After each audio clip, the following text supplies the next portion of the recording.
I already recorded this entire video, so ladies and gentlemen, welcome to the 600 subscriber Q&A. I posted on my social medias asking you guys to send me some questions, and you sent me some good ones, so here we go. Right, so the first question comes from the VB Mac. What's your favorite YouTuber that you inspire to be? I actually have two answers to this. One is Jacksepticeye and the other is FaZe Jev. I'll talk about Jacksepticeye first. Jacksepticeye was one of the first YouTubers that I ever properly got into and started watching religiously. Ignore the costume change. I'm editing this right now and I realized that I talked about this way too long and never actually said what I needed to say. The reason why Jacksepticeye inspires me so much is because of his content and just him as a person. But around 2014-15, that type of time when I first started watching Jacksepticeye was a bit of a rough time for me in general. I was having a big problem with not feeling good enough in school and stuff like that, just to kind of water it down a bit. There was many times I'd come back from school and I would just be very in my own head, in my own mind, and a lot of the time it would make me not talk. But then when I discovered Jacksepticeye, whenever I came home, I was always excited to hop on and watch his video because I knew it was the medication that I needed to get me out of my own head. It was like he put his hand through the screen, grabbed me by the scruff and just pulled me out of my own head, it was great. I was always guaranteed to smile or laugh whenever I watched Jacksepticeye's videos. And then for years after that, even when I did get out of that dark spot, he just continued to entertain me. He himself is just such an energetic, happy-go-lucky, just energetic person, and it's contagious, it really is. And on top of that as well, just even the stuff that he does with the audience he has gotten is unbelievable. It's actually insane, the stuff for Tankmas, and he has raised millions of dollars for charities, man. And he has put significant sums of his own money towards it as well. So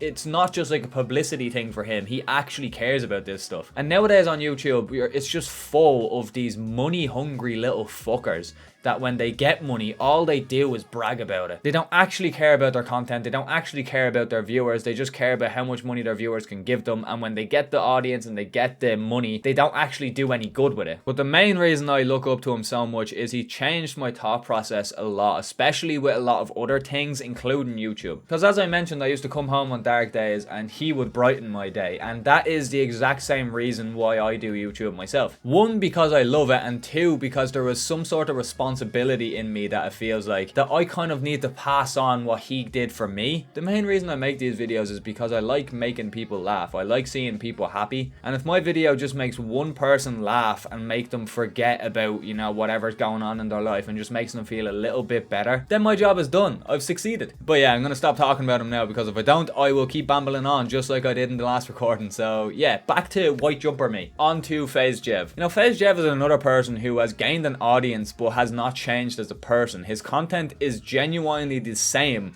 the entire time he has made YouTube videos. Obviously, he's gotten more confident and better at editing and making thumbnails and all that jazz. And he's the only FaZe member that has stuck to his roots and actually stayed playing video games and making the same videos he's always made. And he has gained a cult following because of it. There's been many times I've seen Jev upload a video and it is of a topic that I'm not interested in. Say Mortal Kombat when that came out. I'm not much of a Mortal Kombat guy. He made that video, I instantly clicked without even questioning it because it was him. And that he also inspires me to do that with my own content, because that's why I don't stick to one type of one niche, if you will. I want people to watch my videos for me, not for the game or for the topic of the video that's at hand. He's such a relatable guy as well, he doesn't hide anything. He doesn't try pretend that he's some fucking divine savior or something like that. The time he put out a video saying he used fuck cream to do some not safe for work activity and his fucking area started peeling. That is content you would not see from anyone else. Nobody else would tell you that. Even though it is fucking hilarious, nobody would tell you that because they would be too embarrassed. And that is why I love Jev. He's just so open with his audience. He's just such a funny creator. And basically everything I said about Jacksepticeye also refers to Jev as well. But yeah, I hope that answered your question. Hopefully I didn't babble on too long, but yeah, thank you, Mac, for your question. Next question comes from Garfield Cat 96. Nice name. First game that you really got into? Oh, that's a tough one. What the fuck? There are so many angles that I could answer this question at. It's hard to say because I used to watch my dad play this game called Black on the PlayStation 2. He used to always bring me up and just I used to sit on his lap and just watch him play for hours. And I feel that had a big part to play in why I started playing games a lot. And I played a lot of games on PlayStation 2 and the GameCube and stuff like that, but not really much that I can remember. I just remember playing Ben 10 Race Against Time, I think it's called. I remember that being the first game that I ever completed, like missions wise. But like I always talk about this, but I remember like main thing that I like remember that like very much got me interested in playing games was playing my or watching my cousins and my brother playing Call of Duty World at War Zombies every time they came over on the weekend. I used to just sit there and watch, and I was the younger brother, so you know I always got given the broken controller, and I used to get told that I was the zombies and stuff. I used to have a great time, but like now I know I was lied to. But I just remember they went down to get something to eat one day, and I just decided to pick up the controller and start playing Nazi zombies on World at War. And I will never forget, I was only like 7 years of age, 7 or 6 or something like that, and I will never forget the emotion that rushed through me playing that game. I was terrified. I remember when my brother started going out a lot more. He had his teenage years, so he started going out with his friends a lot more. And I remember one day I just decided to bring his Xbox 360 downstairs, and I just started playing Gears of War every day before school. And I remember that being the first time that I was genuinely addicted to a game, because I think it was like Gears of War 2. But yeah, it was kind of Gears of War that started the cycle. It was kind of Gears of War and, you know, all the other games that I mentioned culminized together that started me. But yeah, thanks again for your question, and I hope that answered it. Then we have Matt Ghosty asking, what's your favorite game of all time? Now that is another tough question. I'll answer with my overall best favorite game of all time, which is Prototype. And it's not because, you know, like normal reasons that you'd have nowadays, like the story's fantastic, the graphics are great, the gameplay feels fabulous. No, it's literally just because I could turn my arm into a sword and chop up pedestrians if I pleased. But now that I'm older, you know, I feel like my favorite game of all time now, I'm gonna merge Spider-Man PS4 and Spider-Man 2 into the same category, into the same game, because the experience of playing both of them back to back is unmatched. It's so good. Ghost of Tsushima, fucking unbelievable game, especially if you love samurai and all of the culture of Japan and all that stuff. Is so fucking good. You should give it a try if you haven't played it. Story is heartbreaking as well, man. It's so well written. And then I'd have to say God of War, and I'd merge that together with Ragnarok as well. God of War 2019 and or 2018, sorry, and then Ragnarok into the same game. Such an amazing game, bro. Graphically unbelievable. Story-wise, you're seeing the character growth of Kratos, who had been so one-dimensional before that, and then 2018 took him and changed him. You know, he's still that same fucking, you know, killer if he wants to be. You see him let it out, especially when he finally gets the Blades of Chaos again. You see him let it out, and he's no mere mortal by any means. He's not a weasel or anything like that. He is still fucking a force to be reckoned with. But they actually grow upon the character. They show that he has regrets about what he has done in the past. He doesn't feel any happiness after getting the revenge that he saw for so long. We see him struggle with becoming a father and adapting to that. Look, I'm just gonna stop right there. I keep babbling on too much, but like, they're great games. They really are. Red Dead Redemption 2 as well, actually. They're all up there. They always like jump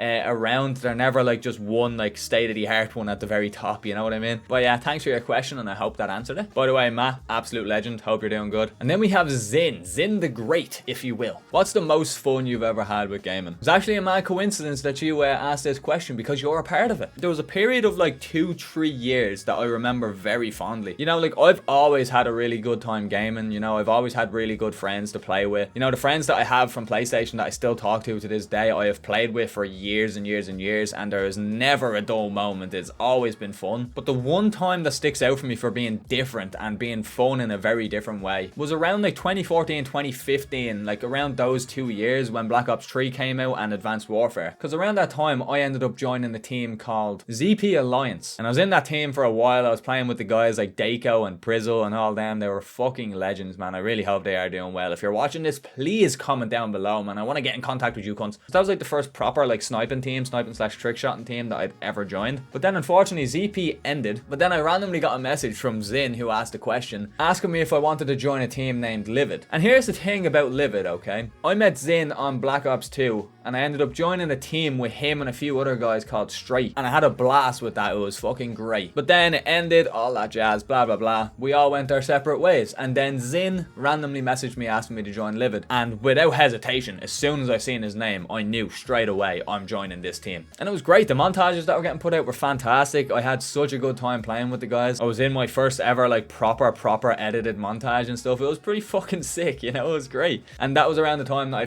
finally started taking YouTube a bit more seriously. But yeah, that was definitely the most unique and fun time that I've had in gaming. You know, it was unique because it was fun in a different way. It was a different experience for me. And I got to meet a lot of fucking lifelong friends that I still talk to this day. So it's really great. But yeah, thanks in for your question. Hope you're doing well. And yeah, thanks for that fucking opportunity. That was a great time. Next question we have is from Kirby. If you could collab with any YouTube channel, who would you like to make a video with? Oh, I already know 100% Yes Theory. I know it might sound weird considering the fact that I play games and talk about shows on this channel, but like Yes Theory are just so great. I don't know what it is. Their vibe and energy and everything is just so fucking good. Like, I love the type of videos they make, like the exploration type videos where they go to a new country and explore. Like, they used to have videos back in the day that I used to watch where they would send one of the members of the group to a country with no money and he would have to like try survive the day, you know? They'd have to go out with no money and try basically find somewhere to sleep, which would basically force them to get out of their comfort zone and talk to a lot more people. But yeah, they go to beautiful places, beautiful countries, and they just make such good content, you know? They just make like, it's very inspiring watching it. The way it's edited is beautiful, and their whole message is great, you know? Seek discomfort, step out of your comfort zone, which is something I struggle a lot with, which is stepping out of my comfort zone. So that is another reason why I'd love to collab with them, so I could get some advice by the cunts, you know? I could get, like, they could help me. But yeah, Yes Theory 100%. If you haven't watched them, please go and watch them. Do yourself a favor. Their content is out of this world, man. But yeah, thanks Kirby for your question. But then we have the leader of Bliss Generation, Zone. He says, my question is, which COD has been your favorite game and what is your #1 sniper of all time? That's 2 questions. That's cheating. In terms of enjoyment, I'm definitely gonna go with Black Ops 2, but like I do like know and recognize that there is probably a layer of rose tinted glasses on there, because that was my first COD that I properly played. It got me into everything basically, and yeah, so there definitely is like a layer of nostalgia there. So I'll change my answer for that reason, and I'm gonna go with Black Ops 3. I feel like Black Ops 3 is the best modern Call of Duty that we've ever gotten. It done everything right except for the campaign, of course. You know, the multiplayer was absolutely banging. You know, the movement was a little difficult to get used to, but it was so much fun. Zombies, top tier. Best content we've ever gotten for zombies. The only thing I didn't like was how everything was trapped behind a paywall. That was the only thing that I didn't really like at all, was the fact that you had to get all these new weapons out of crates. But yeah, other than that, yeah, that game was great. And for the sniper, I definitely have to go with the Ballista, man. The Ballista was great. Everyone always says the intervention, but I've tried the intervention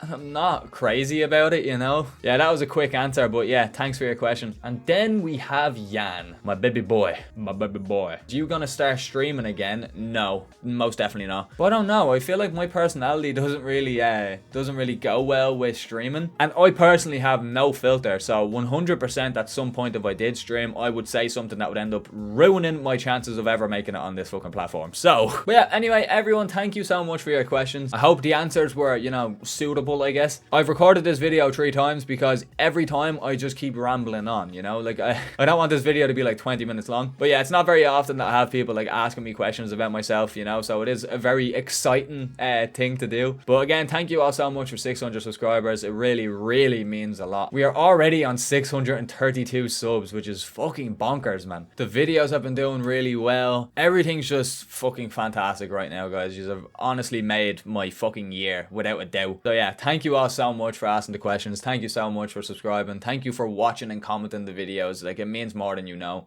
But yeah, anyway, hope you enjoyed. Leave a like if you did. Comment down below just how the video. Comment down below what you want to see in the next video. Make sure to subscribe. We're on the road to 1K by the end of 2024. But yeah, with that all said, it's been EXO, and yeah, I'll talk to you all later. Have a good one.